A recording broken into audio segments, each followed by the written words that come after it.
many owners skip doing onboarding because they're too busy doing crap. And it's one of those things that owners need the time to think, to develop a vision, review their success, and more than anything, get ahead of the game instead of chasing the business. Welcome to Movified Wednesdays. Let's go. Welcome to Movified Wednesdays. Welcome back to Movified. I'm your host, Mark Hirschi, owner of Salmons and Ellis Moving and Storage, located in beautiful Vancouver, British Columbia. It is Movified Wednesdays. Now, you can't do this alone without my co-host, Stephen Reed, right out of Memphis, Tennessee, Big League Movers. You know the name. It's right here in Memphis, on deck deliveries, and of course, we all know ReadyRolls.com. Thank you, Mark.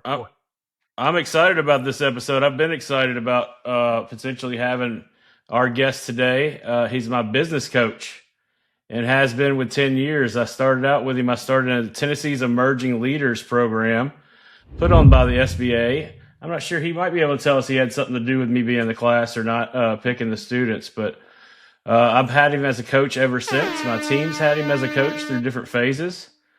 And I didn't get a business coach because I lack drive, but because drive without accountability drifts. And that's what I've learned having a coach after 10 years. This is kind of a good episode for me to think about and reflect. But Steve's built a business, successful coaching business that's in its 20th year of making a difference for business owners like myself, and has quite a few moving company owners that he coaches. So I want to introduce you to Steve today. Well, thank you, Stephen. It's like old time's sake with you. Mark's going to be the fun one to pick on, and I hope Mark, you won't mind. I know his answers. I don't know your answers to some questions coming up. Just so you know, for over 20 years, I've been a business coach. I love it. I am passionate about helping owners grow their business.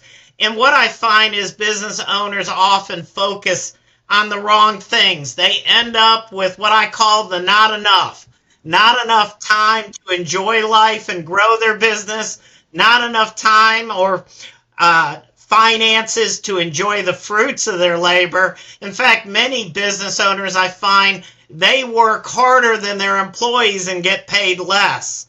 And then finally, not a strong team to support the growth they need. Guys, we're not in here to maintain our business. It's grow or die.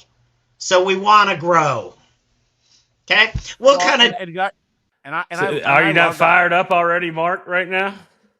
Oh, man, you know what? I love it. I mean, I was going to say that, Steve must have started doing business coaching when he was 16, that young, slick looking guy. But, for doing it for 20 years, I mean, I can't wait to kind of dive deep into so many questions and experiences of what you've watched from the successes and the fails of so many business owners, because, it's really true. It's, we always talk about it on the show.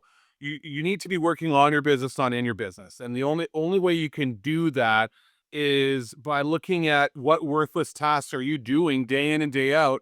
And, one of the big things right now, when we're going to talk about our pre-trip that's brought to you by Movified Nation Mastermind Group, is, one of the big topics that we were talking about this month is what automated systems have you been working on?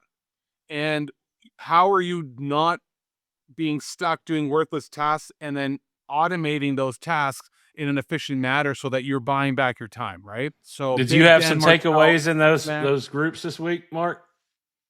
Massive takeaways and a lot of exploring new options, new ways to think of how, what is working and what's not.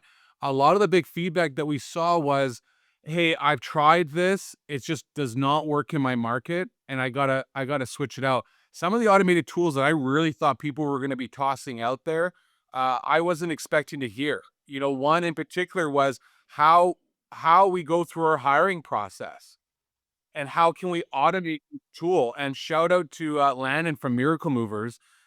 because he's really found a fantastic way on how to automate his hiring process, especially when it comes down to sales, right? And how are we hiring inside the office? A lot of us have gone down pat on how we hire for our moving. How do we get our movers and how do we get our helpers and our training package, everything else. But when it comes down to how are we hiring somebody for inside sales, outside sales, how are we automating this in a way that's going to be, you know, a blessing in disguise? Like, is it at the end of the day, are we going to being stuck? How are we going to fire this person? And the way Landon has it down pat is a fantastic automated system, and then almost I want to say like a game, right? It's as a Gamify. challenge. Yeah.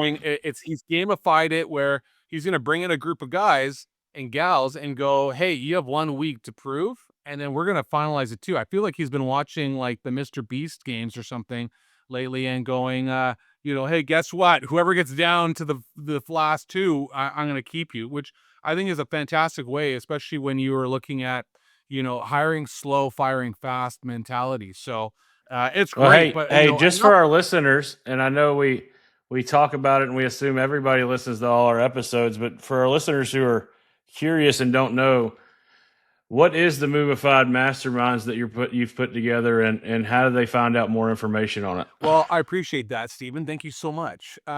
Make sure you go to That's what I'm here for. I keep you in the path there.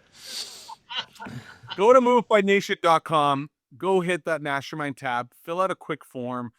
We are constantly expanding and gaining more and more momentum. We have already our 4th group that we're planning out coming up this spring. And how big are the groups? We really try and aim between 6 to 8 within the group. We keep it small. We keep it tight. It is screens on. You are involved. And no local, no same competitors in the same market. No same right? competitors in your market. You might have a competitor in a different mastermind group, but not within that group. It's moderated. We provide the topics that are relevant, and you have your homework in check. This isn't, hey, we're getting together every week. This isn't, hey, we're talking all the time. This is a 90-minute, real tight, let's get through this. And if we get through all of everybody speaking, even one of the masterminds we did this week, there were topics outside that got brought in, and we all together found a solution for this moving company owner to implement within his company. And that's really the game, right? Is we had another moving company owner that said, man, I feel so out of this topic. And I said, that's perfect, because there's probably 2 or 3 that are sitting here that are very outside this topic, but together we build momentum. It's like you've brought a group together. Just like the biggest perk of being a part of a franchise is seeing what other people are doing and doing well. And you've put that together in a group. So I think it's pretty cool. I'll make Mark talk about it, guys, but I think it's really neat what he's building here and making an impact on the industry and Prob as well. Well, I'll throw it out there even to everybody. When you're a part of the Movified Nation Mastermind group, what you also get on top of that is additional discounts and perks. When I talk about perks, I'm talking about some of the tools that others are using, and we are taking upon ourselves to reach out to those vendors and going, hey, we have an exclusive group. We want an exclusive discount that no one else has. Apply this. And they are loving it. And the moving company owners are loving it as well, because they already are having contacts, reaching out and getting a great deal back. So on top of just being part of the Mastermind group and being part of the community, you're also getting such a great kickback as well too. So the savings is there. It's a no-brainer. If you've listened this long and still hadn't signed up, you're crazy, guys. It's a no-brainer. I'm gonna go, Mark. Let's do the your devotion today. What day are we on? I want to say, based on how we're doing our episodes, sometimes I always feel like we're on a different day. But I'm gonna say we're either on day 63 or day 64. But I actually really like day 63. All right, we'll go over 63. Why not? Yeah, it's about onboarding, right? So onboarding Oh, new nice. hires is more than paperwork and a quick ride along. It's their first taste of your values. It's where they learn what's tolerated and what's celebrated. In many ways, onboarding is discipleship in disguise. Trust yourself to be godly is the topic. So my biggest challenge for everybody this week is review your onboarding process and intentionally add one element that reflects your core values, whether it's respect, integrity, excellence, or service. And reflect on this today. If someone only experienced our onboarding, what would they believe we truly value That's a good question. within? That's a really good question there. That's it. Steve, I want you to take it off. Or Steve, how am I going to do this with this interview process? So you guys are throwing me. I'm Steven. That's Steve. All right, Yeah. Steve. All right, I think I got it. We'll do that. Steven, take it up. This is your business coach. I just want to throw out the first topic of question. At what point, Steven, because even though you're my co-host, I'm going to throw the question out to you. At what point were you at that you said, shit, I actually need a business coach? Like, I need to work with people. I read a book a while back that's called "Ego is the Enemy," and I really I knew I needed it. I knew I needed a mentor. I was kind of in a lost space a little bit, right? I was growing, and I started to have some issues I didn't expect because of the growth. And I got an email, I believe, from Steve. It might have been Steve's assistant at the time. But I got an email that was inviting me to this program, and it was the Emerging Leaders Program from the state of Tennessee. It was affiliated with the SBA. And I joined that class, and the first class, I realized I needed this class really bad at the time I was at. It was kind of like it felt like I was there for a reason in a lot of ways, at what struggles I was having. And the things that he were talking about in the first class were really speaking to me at where I was as a business. Kind of like when he, on the intro, kind of pumps you up, and you're thinking those are some soft spots for me to overcome. And I know I want to overcome. I see Mark over there who's overcome them, but how do I get to those steps? It was interesting. I remember Steve's class. And just so you know, there were 18 students in every cohort. The class lasted 9 months, and it was provided by the SBA. They recruited Steve. But I'll never forget, I always started that program with the first class going, what frustrates you the most? And it was so clear. Steve was one of the first ones who said, I don't have enough time to get everything done. And he goes, I want, at that point, he was going to be $100 million company. Now, he will be, he just hasn't got there yet. But what was funny about it is we started talking about times, and I always remember this. Most managers are working their tails off. And so I said, well, why don't you all hire an executive assistant? Okay, this is before there were VAs. So before I do a Ready Rolls commercial, I get it. I do want this was at 2016, and it was one of those things. Why wouldn't you hire somebody at $15 an hour to get all your crap done? Why are you doing it? Why are you not spending the time to know your financials, to build your team? Mark, I laugh about what you just said a minute ago. Do you know how many owners skip doing onboarding because they're too busy doing crap? And it's one of those things that owners need the time to think, to develop a vision, review their success, and more than anything, get ahead of the game instead of chasing the business. So I'm going to pick this. One of my favorite topics is urgent versus important. And Mark, you and I use the same language. You were using some of these terms. What's the difference between urgent and important? Before we ever started using a moving CRM, someone asked me, could you 10x what you're doing right now with the current systems and processes you have in place? And I said no. And so he was like, well, then you need to just pull the trigger on the software. And then I saw Smart Moving and it was game over. Austin joined thousands of moving owners on Smart Moving in 2021. Since then, he's more than doubled his business. And I always compare Smart Moving to Apple products. It's just so simple, so easy to use. And that's really what's allowed my team to scale and now have 2 branches. And last year we scaled Central Coast Moving over 50% growth. If you're ready to turn your moving company into a machine that drives profit, not chaos, try Smart Moving. Hey everyone, Matty Mailers here, the guy who pioneered handwritten letters for the moving industry. Why? Because my competition at my moving company was using the same stock postcards as me, and my mailing company didn't care. So I created a better way. Here's some mind-blowing results in July. Miracle Movers Utah closed $93,000 using our handwritten letter strategy.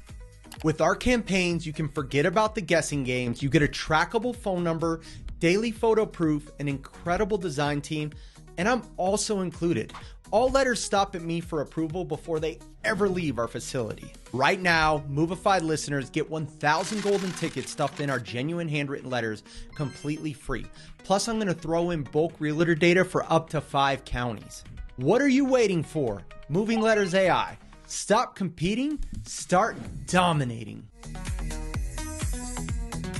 What's the difference between urgent and important? Urgent is what almost like a mental thought, right? When someone says, "Oh, I need this urgently done," our mental capacity goes to, we have to get this done right away.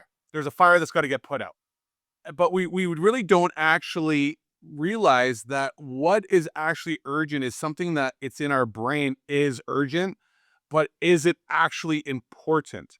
Was it actually something that was that's going to make a change that can wait, can take time?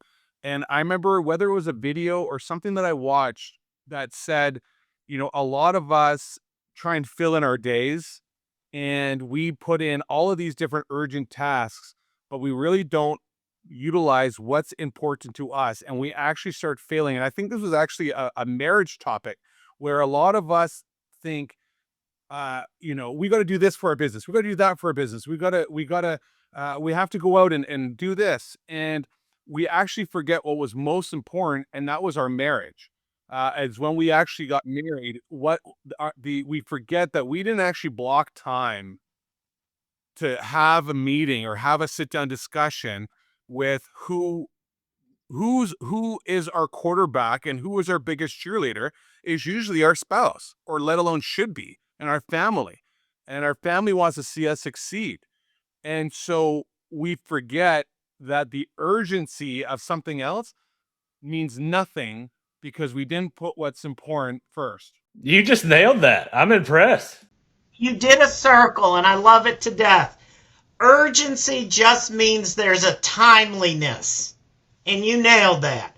Important means, is it going to move the dial in our business or our lives? And what I see is, believe it or not, they've done studies. Things that are not important and not urgent, owners spend 25% of their time doing. Okay? And I'm going to pick on the 3 of us. We looked to see if the U.S. was playing hockey today. That wasn't urgent and important, but it adds to enjoyment of life.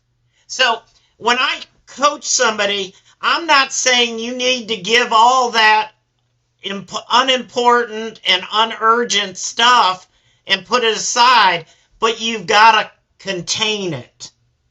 Now, here's the other problem. Urgent stuff that isn't important. Sally calls you, or one of your movers say, "Oh, I need to talk to you." And first thing on our minds is they're going to quit. That seems urgent, but then they go in and say, "Oh, you know what? I don't like the moving pads we use. I just like the ones we used to have." And it goes on for 30 minutes. That is, I call it delusion. And believe it or not, That's also those junk phone calls you get that somebody wants to give you a loan. We'll give you 100,000. You need to pay back daily 150,000, and they're outrageously bad. But we owners talk to them, and so as a business owner, you've got to avoid these things. Otherwise, you're busy, but you're not making progress. Believe it or not, the demands of our job, urgent and important things, only 50% of our time. The scary thing is building a vision, reviewing your finances, onboarding new hires. Believe it or not, owners spend less than 5% of their time on that. You've got to be able to structure time to do those things. And that's why hiring an executive assistant or a virtual assistant by Ready Rolls will help you. That was not a paid commercial, by the way. No, but you can actually tell how much that affected me. Like that first day that he wrote it up, he had the it was one of those Post-it note books that you put on the canvas and you can flip them. And he said, number one, hire that. And I was going, what in the bloody hell? What would I use that person for? I have no clue. And I did it and my life changed. Obviously influenced a lot of what I do now. But that was a big step I took and a big takeaway from the first class. So you definitely impacted me on that first course. And you're looking back 10 years, Stephen, a lot of the mental thought as a business owner goes, well, I don't need an EA yet. I don't know if that's really necessary. And I can only imagine 10 years ago, even when I go back to thinking of myself 10 years ago, man, I probably did need an EA. I just didn't realize it because I kept everything so much in my head. And I was like running this rat race thinking everything is urgent. Right? Yeah. Instead of going, man, had I had an EA to help me get things organized and get things underway so that I'm not being constantly sucked under like a vacuum back into my business, it probably could have elevated my business so much faster and so much faster growth. But back to my question though is, where were you in your business, Stephen, where now I needed to hire an EA as for scalability? Because those are listening might go, well, I'll get an EA when I hit 1 million. I'll get an EA when I need to start hiring more people. I'll point out that in that course, 18 of us, there were some companies that were maybe 500K, and there was some companies that were $5 million, right? And so he recommended that to all of us right there if we wanted to grow and think about our business. I was growing, man. I was on fire. I didn't know my costs. I was just going. And I think I was at about 2 million for each org about that time, Steve. I think Atlanta and Memphis. Atlanta was clearly about to overtake Memphis at that point, I think.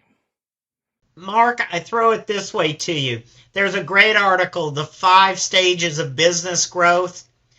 You become Chuck. Harvard. You get to the point where you've got a business making you a profit. But if you want to really grow, you want to get that next level, you've got to build the structure before you take off. Otherwise, the chances of you running out of cash is dramatic because you're overwhelmed, you're losing staff, you're recruiting new people. It just doesn't work. To me, hiring a VA, and let's go back. Let's say you did $1 million a year 10 years ago. Bottom line, your time every minute every hour is worth $500 of sales. Paying $15 is a gnat if it frees you time to grow the business and turn that business a 30-40% profit. People ask me, does a business coach, do they make a difference? My average client has grown over 20% per year for the last 8 to 10 years.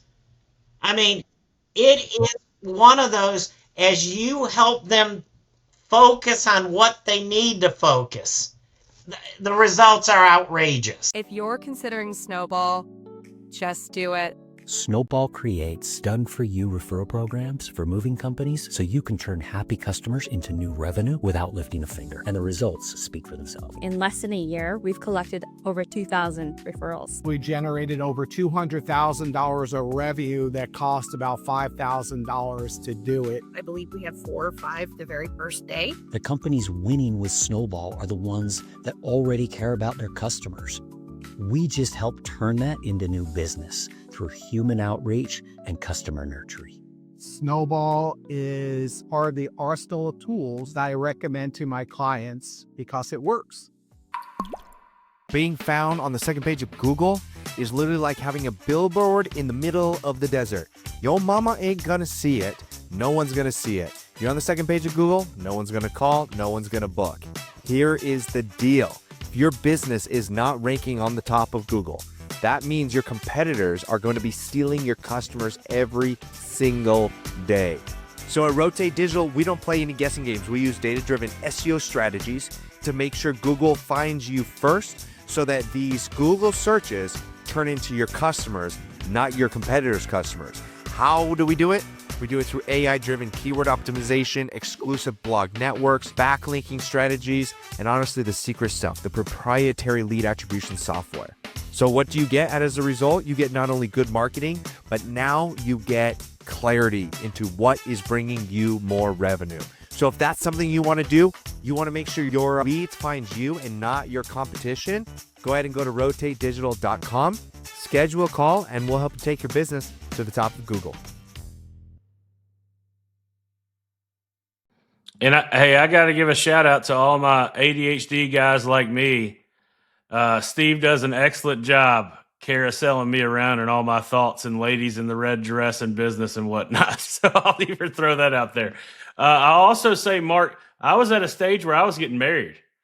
And Steve even heard that in my story when we were doing introductions. And he pulled me aside and he goes, hey, your life's about to change in a lot of ways after that first class. He told me when I was kind of doing our introduction, and he was true on that side.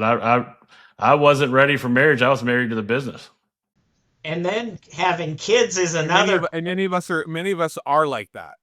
And a lot of us, I would almost say it's like a 60-40, sometimes a much greater point where, we got involved in the moving business, whether we were just freshly married or we hadn't been we're not married yet.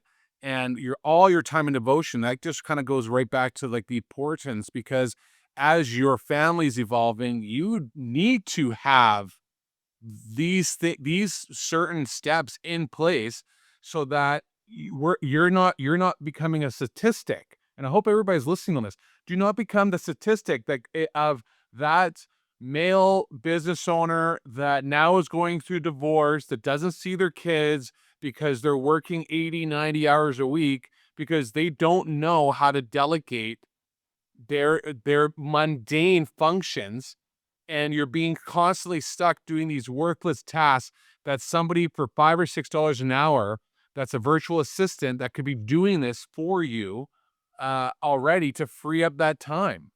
The amount of time that I have now, I don't want to be that statistic. I want to be at my kids' karate tournaments. I want to take my wife out for dinner and put our phones aside and not be frantic thinking my office is going to burn down or there's trucks out and I don't know when are they going to get back. This someone needs me, without that feeling. I want to kind of pivot here, Steve, and talk about, or do you have another, do you want to add on to that? No, go. Yeah, I'll segue this. Hey, Steve really helped me and is a guru. Sorry. But Steve really helped me out and is a guru of how to fill my time to grow my business after I was able to save some time. So all that hometown dominator, all that tag, you're looking at the godfather of that. I've never seen somebody network the way he does. So I wanted to segue. I know we got a short time, but I wanted to have him speak on networking and how he sees the industry then moving and noticing that everybody's trying to get away from that familiar touch and go digital. and he sees that as an advantage. I know. I'm going to actually use an example. I think Connor Trent listens to this. That gentleman in this last year is doubling his business. He hired somebody who's building relationships in the community. The guy's on fire. He is probably one of the most successful moving companies over the last 18 months. And it goes back. People buy from you because they know, like, and trust you. If you've got a realtor recommending your service, that already implies trust. When they call your sales team, if we answer promptly, if they build relationship, we will close the deal. But it starts with getting referrals. I'm a big believer in referral-based business. My last 13 years as a coach, I've not paid any advertising. It is a complete referral-based business because people know, hey, this is a great moving service. We need to use big league movers. Now, it takes time to build relationships. You cannot take a realtor out to lunch and not talk to him again for 6 months. Now, as you grow to the sizes you two gentlemen are, you can hire people to keep those relationships, but I do believe as an owner, you've got to start those relationships. I completely agree with you on that one, Steve. And that to me is always one of the biggest things. I remember there was a point in my growth period where I decided I'm not going to do any more BNIs. I don't have time to network. I am just so inundated in my business. I'm losing sight of networking, only to grow, finally get my time back and go, oh, like I got to start networking again. What do owners like misunderstand about when it comes to networking, especially for those that are saying, I don't have time for networking? Okay. Well, first of all, we already talked about time. Delegate some of it. Number one, if you're less than 200,000, BNI is perfect. But if you're $1 million or plus, you should be able to go to the leading realtors and present at their monthly meeting to all their realtors. You need to be there meeting them. In 1 hour, you will make more connections than you will going to any chamber event. Okay? Other things, SHRM. And I want to point out that's a voluntary meeting. So the people that are going to those meetings are aggressively trying to learn and aggressively trying to expand and get listings. Number two, if you want corporate relations, go to your SHRM meeting, Society of Human Resource meeting. SHRM. Be a guest speaker. What if you don't have a meeting like that in your city or county? I bet you any money there is. You probably don't know it. Believe it or not, there's also an association of plant managers. Why wouldn't you go and talk about how you relocate employees and make it easy for them to get started? Again, all you're doing is opening floodgates that once they start, somebody on your team needs to manage. Okay? Remember, as the owner of a company, it is as impressive as heck that you go introduce yourself to them. And Steve, why SHRM? Oh, because that's I'm feeding him. I mean, there are executives being moved in, moved out. HR. HR. It is the way to get into so many large corporations. SHRM is a status organization. So it's one of those you want to be in. I would even say that every Fortune 1000 company's HR representative is going to be in that club for the certifications and whatnot. Yeah. All right. Time's going to run fast. I want to jump into another topic.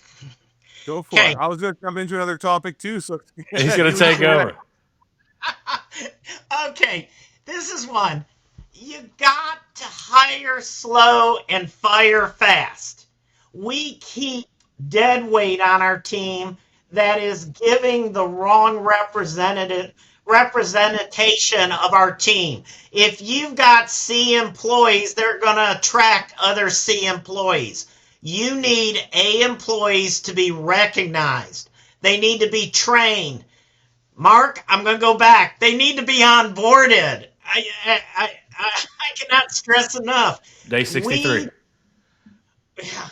We go back that we are so busy as owners, and we're making our team so busy, they're not taking care of the people who pay the bills. We've got to have a team that works for us, that is committed. They know that we care as much as they do. If you're sitting in your office and you're not out there greeting them one day a week, one day every 2 weeks, they don't know who you are.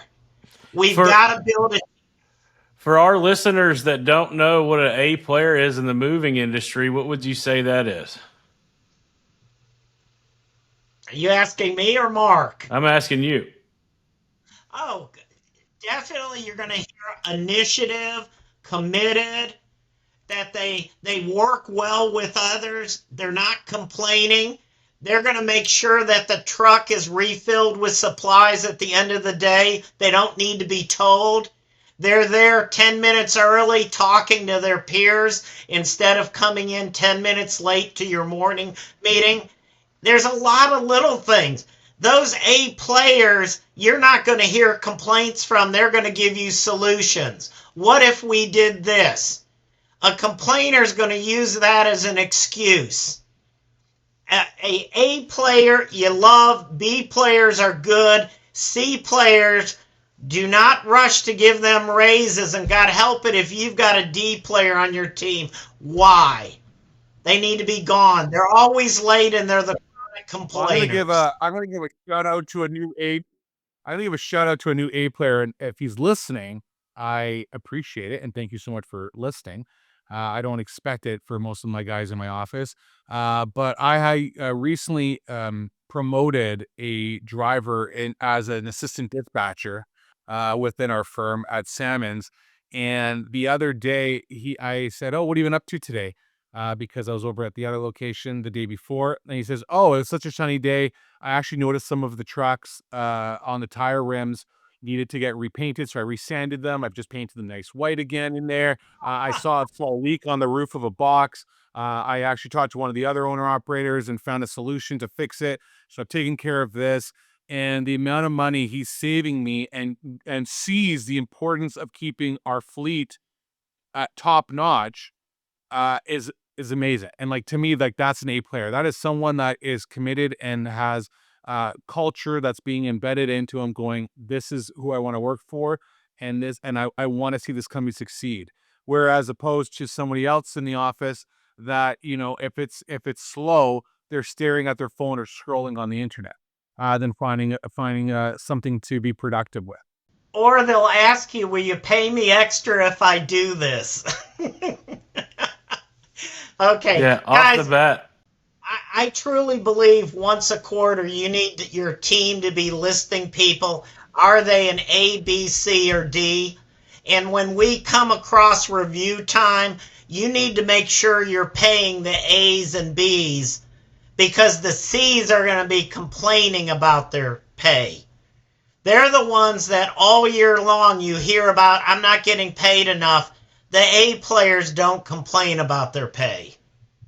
I'll give you something all of us hate as business owners, and I'm sure you've had to overcome with all your clients. At least I know one in particular. But like, it's hard for us to look back, so we hate in performance reviews. How often as moving company owners, say in that 5-6 truck range, should we be doing performance reviews? Yes. How often? Again, I'm going to phrase it this way, Steve, at least an annual review.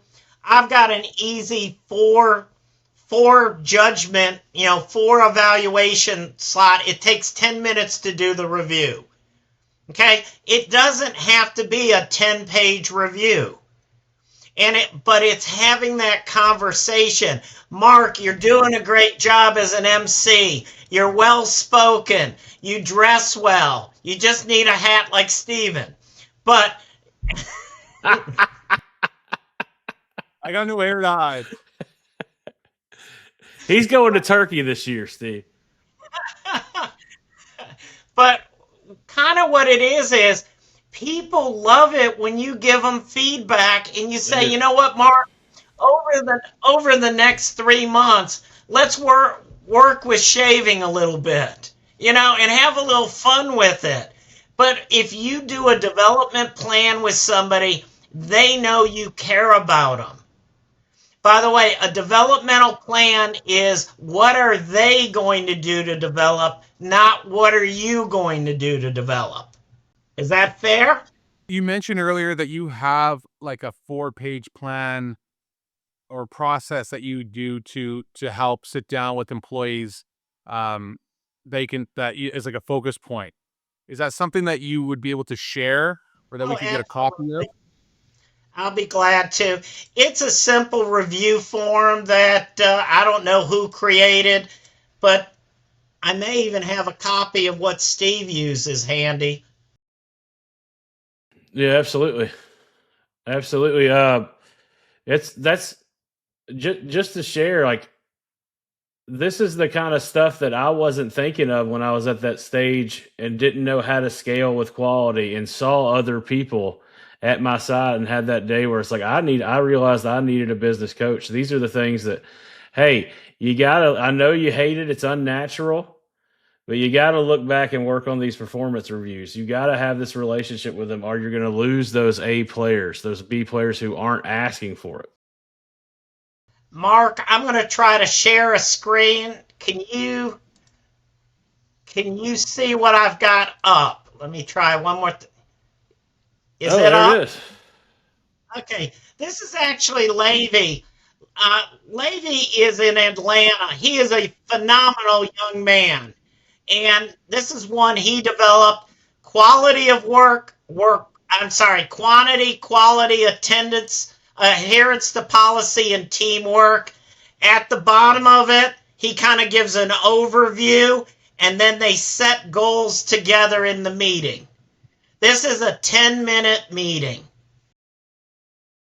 Yeah, he made it easy. Before I was looking like regret. It's just a raised conversation. What is it, etc. And now it's more of an excited, same page meeting going to come out of it. And I'm going to say, I would lock your door, take an hour. You can get your whole team written up. And again, Mark, when I look at you, you're not writing them up for movers. You're writing them up for your direct reports. Your direct reports write them up for their people. They present them to you, and that will give you a huge idea of how effective your managers are. And not only that, as I've scaled, I hired, Elaine. I'm sure she doesn't mind me saying it. Elaine, Steve coaches my team now, my leadership team, to help me close the gaps and still do those things and explain the why we're doing all these things and how it has a big determination. And then I want to also point out, Steve, we only have so much time, but one of the big eye openers in the early going of coaching is when I read The Way of the Shepherd. Yeah, that really helped me take care of my A players. A great book on entry-level managers. It's a cheap book. You can get it. It's a story book, as I call them. They learn from an example. All right, last thing. Do I have 5 minutes? Oh, you got it. All right, financials. An hour a week looking at your financials. Okay? It's do or die. You need to get your financials. I know Steve has been demanding, I want them early in the month. I want them by the 6th.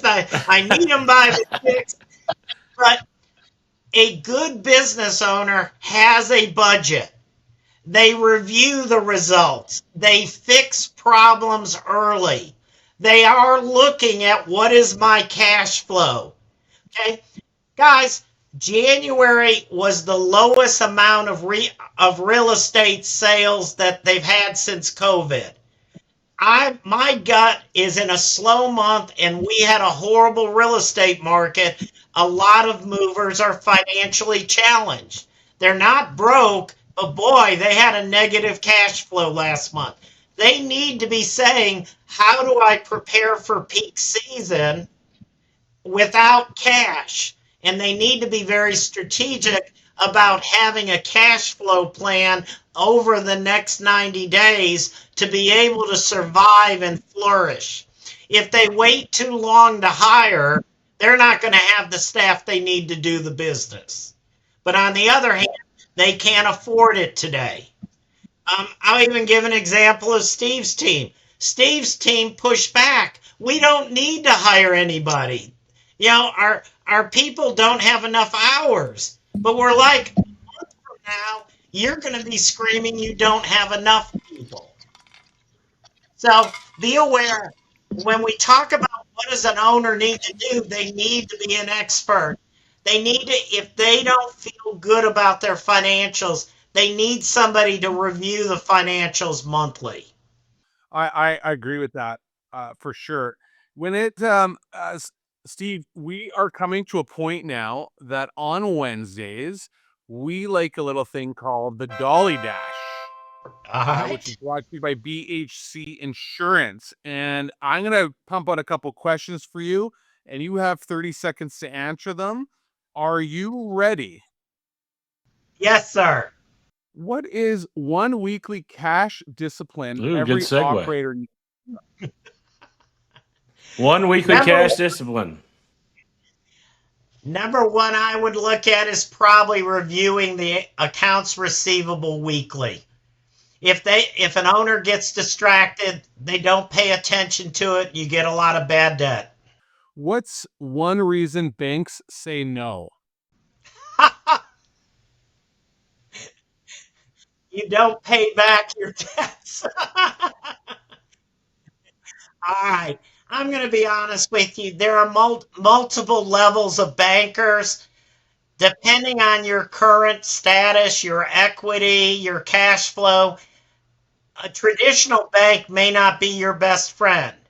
I will say this, there are secondary levels, the SBA, that if anybody ever wants a recommendation, Sue Malone is out in California. A few years ago, she used to run a company where she was the #1 SBA lender. She helps businesses that are at that next tier. In terms of the bloodsuckers, as I call them, avoid them like the plague. Do not borrow money and pay back daily. What do they call them? Bridge loans. Bridge loans will kill you quick. Steve, what do you think is the biggest mistake new coaching clients make? I think there's two of them. Thinking that this change is so dramatic that they can't do it, and they get nervous. I'm going to be honest with you. It used to be coaching was focused on a 3-month arrangement. Most of my clients I've been coaching for almost 10 years. It's building the trust and working and trying and making mistakes, because these are new skills, but sooner you'll get to the point. I think the other mistake is they don't want to change. Somebody told them to get a coach, and they really just want to tell you what they're going to do. Those people are not coachable.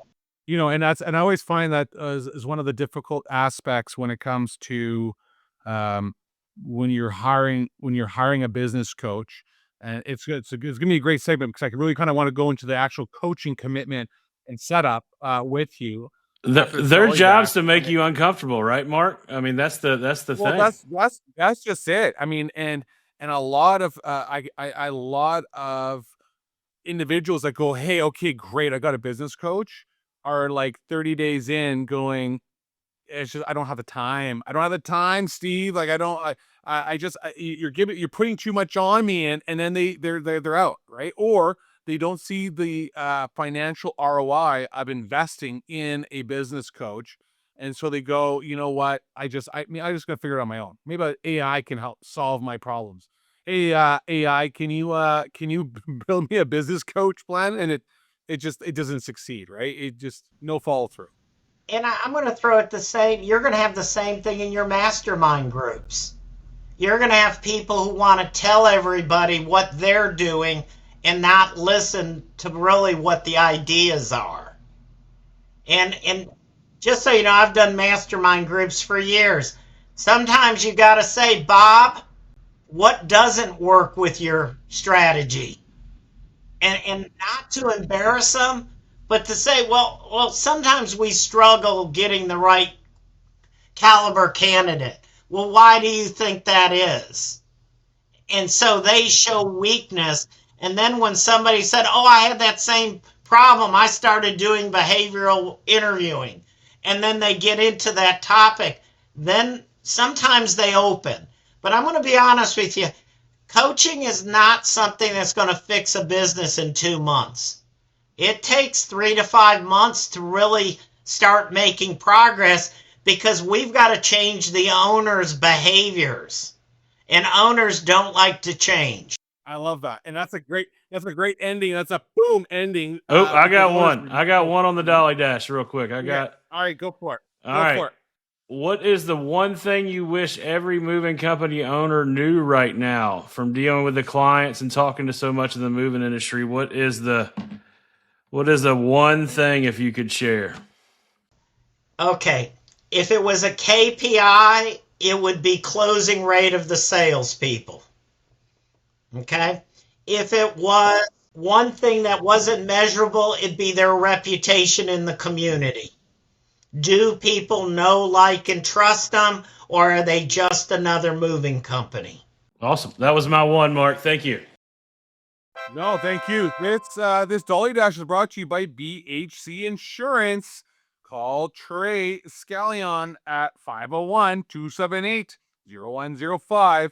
Why? Because we get suckered into so many different moving insurance, and we don't understand which levers to pull.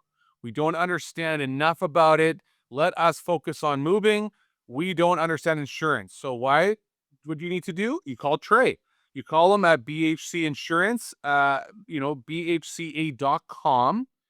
or give him a call on his cell, and he will run through the Movified strategy with you to help pull those levers that need to be pulled in order for you to save. So give him a call today. Steve. I bet Steve's seen a lot of insurance sneak up on moving company owners in his time, including me. I'm going to say this, every industry. I do a lot of pet mobile services, grooming services. Insurance is outrageous right now. Well, you know what? You've been coaching since 2016, and I really kind of want to talk about coaching. If somebody was considered bringing on a coach, what does that commitment actually require from them? Like, can they do a Zoom? Do they have to be in Tennessee? Like, if they were especially looking out because you've worked in our industry, you shout out to Connor, who's killing it. Shout out to obviously Stephen Reed, who's been just exponential in his business in the last 10 years, working with you. How can they actually work with you if they were interested? All right, so let's start. Coaching has changed since COVID. It used to be I would go visit clients. That changed in COVID. Almost 95% of mine are Teams calls or Google Meets. It is one of those that we meet on a regularly scheduled call every 2 weeks. And then as there's crises, yes, even coaching clients have crises, or special needs. For example, Steve may want me to join, well, you did with a legal thing on a corporate decision making. I'll involve. Books, I'll send books and tapes depending on what I feel they need. None of that is extra. It basically is a flat rate every month. What I expect is that client needs to be following through on the commitments they make to me. If they don't, we will part ways within the first 3 months. And it will be that's where I kind of look at, like what actual accountability does it look like week to week with you? Before we end the call, you've got a clear action step of what you're committing. It's not my list, it's your list that, based on our call, you're going to do. My job, Mark, is to give you about 100 ideas in an hour. Your job is to say which of those 3 ideas you are going to do to solve the problem we're addressing. And does that typically then look at like what changes first? Is it like from reporting, our calendars, maybe our leadership posture, with the culture and their team, or like just our mindset? Is when you're going through these 100 questions, are you trying to really narrow that down? That's 100 ideas, trying to give them first of all, we're looking, what are their key issues? Time, team, or money? Then we say, okay, to get the biggest ROI, how do we solve this issue? And we set a goal, and we know within 3 months we're going to get that milestone resolved.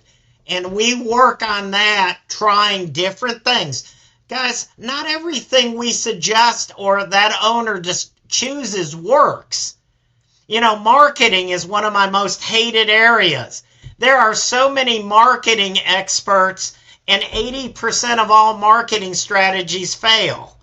So it's one of those things, hey, let's try this for a while. If it doesn't work, we may have to try something different. If it works, how do we double down on it? And I think that's one of the hardest things. A coach keeps you focused so you just don't raise your hands and go, I'm sick of marketing, I'm not going to do anything. And I hate to say it, a lot of business owners, I just can't find the right players. Then they go hire a recruiting service that charges them 10 times what it should cost to find a good employee. I'll say at the beginning, Steve really structured me.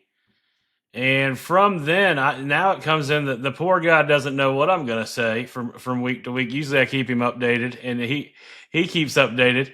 But I come in there and I know I'm going to voice my frustrations, and we're going to go back and forth at what I'm struggling on in the business. But he helped me structure to get to that point on that side, to get some of the stress out of there. Mark, a typical coaching call, I spend about 5 to 10 minutes personally. How's everything going with your wife? How's everything going with your kids? Because if you don't keep them balanced, they lose. You kind of were talking about this earlier. We've got to be balanced in life. Then I ask them, what is the biggest frustrations you've had the last 2 weeks? Usually they vent. Then I kind of go through, we talk about that for 20 minutes or so. Then we talk about what is the main goal we're working on. And then we hammer that. And either we're making progress on that goal or we've got to try something different. If I don't diffuse their current crisis a little bit, they won't focus on keeping on their long-term goals. Just so you know, a good coach is going to say, Steve, you weren't focused this week. We need to have another meeting next week. Yeah, Steve, so somebody that's interested in this, when they contact you before signing up, what's the process? Do you do a Zoom call and kind of get to know them? Mine was interesting. I know there's a lot of smart movers out there that said, hey, you don't do consulting. I want your business coach contact. And so shout out to Connor, Levy, Gabriel, smart guys. But what is the process with them? You take a call from them. They probably give you their current crisis. Well, what I'll do is do an introductory call, get to know them, build a little relationship. Then what I do is typically I give them some homework. I call them back 2 weeks later, see if they did anything with that homework or if they just are blowing smoke. And then at that point, we dig a little deeper. What is it like to be coached? And this is the commitment you need to make. And we move forward with an agreement.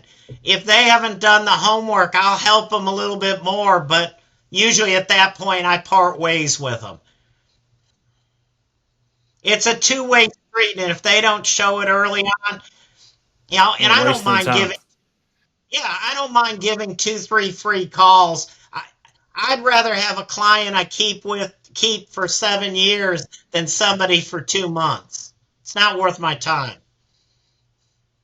Yeah, I mean, I think that's typically when you look at, the behaviors that separate successful entrepreneurs that actually have found a business coach as to those that typically stall out is usually those that I find that did not open up and share. I remember years ago, the biggest always thing was, oh, they're struggling in a marriage. They need to go see a marriage counselor. Oh, I'm struggling in business and I'm having issues and I'm spiraling down. Oh, you should go see, some type of counselor or therapist to do it on here. And I've always been the huge advocate on that is someone that's just going to listen to you and you'll never change if you don't open up. But if you actually want to impact your life and have a massive change, whether it's in a relationship or in your business, you need not just a mentor, you need a coach. Why do you see successful basketball teams succeed and win? Because they have a coach that is there, has their back, goes through stands each one of their players, and then that team grows and kills it, right? And that's how you get to the finals. That's how you're winning the Super Bowl. That's how you're winning the NBA championship. And so I think it's so important that you have to, it's a two-way street, just like you said. You have to put in the time and effort and be able to be vulnerable with your business coach so that in order for him to turn around, him or her, to come back and go, okay, I've listened to you. You need to now do this. But he can't, all they're going to do is spit out, a templated amount of information to you if they don't understand your needs or where you're sitting at. I'm going to throw this warning. When I started, I used to say, I'd love to be your coach, your business coach. And they would tell me, we don't have a softball team. Okay? 20 years ago, business coaches were unheard of. Now, everybody between jobs thinks they can be a business coach or a consultant. Guys, you need to find a business coach that cares about you. That if they call you, you need to talk to them on Friday night at 9 o'clock, they'll be available for you.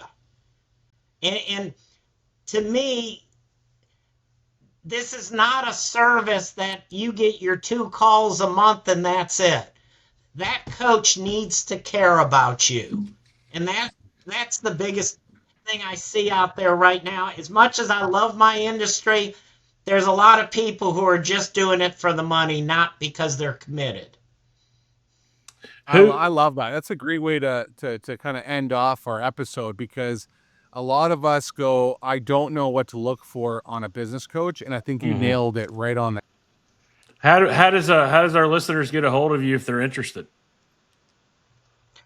Steve at clearvision.us.com.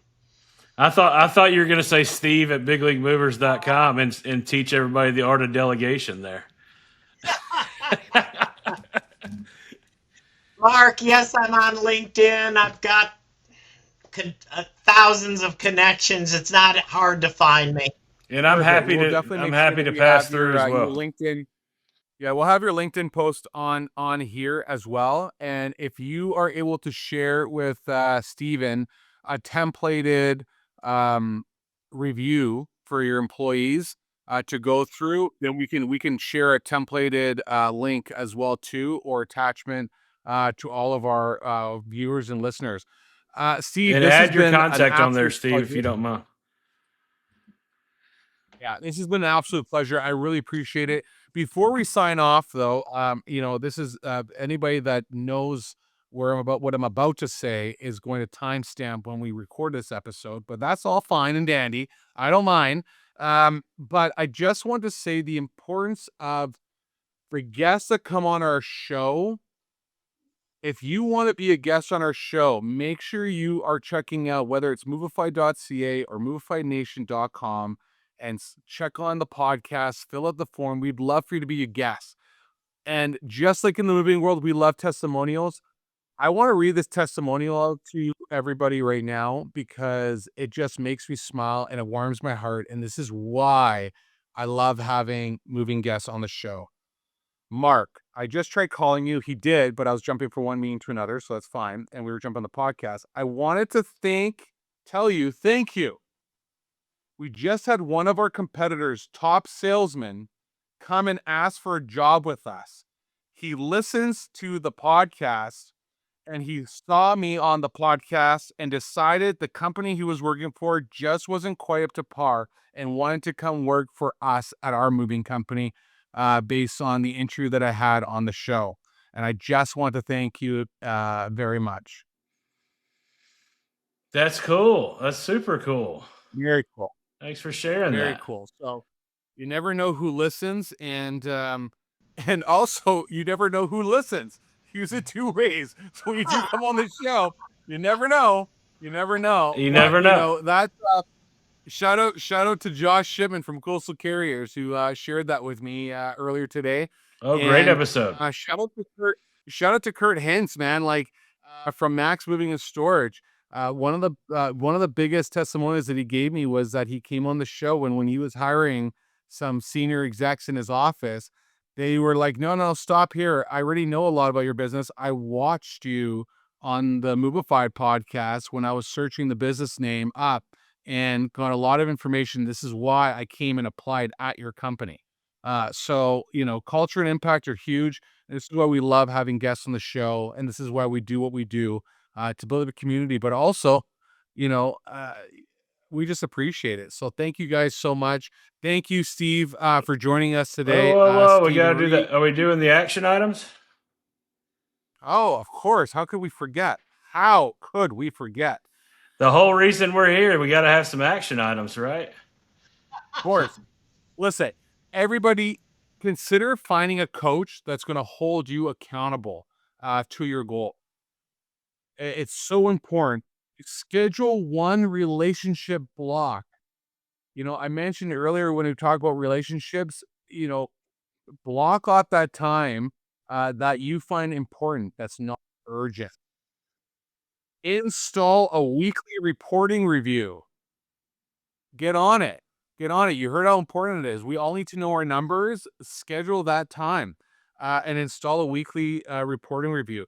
Build a simple folder. How do you explain this, Stephen? Well, I think it's getting your weekly financial review document. So where you're doing that every week.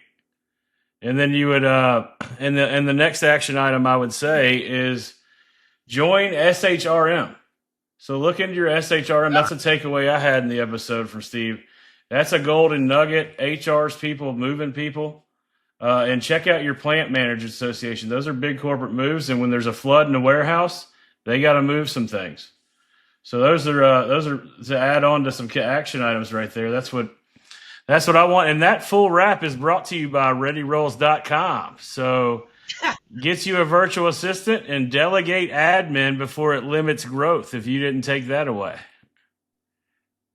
I sure hope you did. And make sure you go check it out.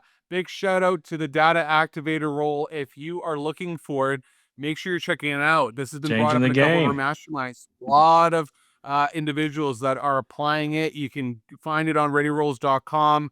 If you're looking to, go deeper in not just doing mailers, not just doing simple reach outs to realtors, that data activator role can go through everything you need when you have the data in front of you and expand your outreach even more. And I feel like I'm just loosely talking about it. You are. Shout out to Chester, the data activator role set up with John Ferguson, who just reported from November 47 times ROI.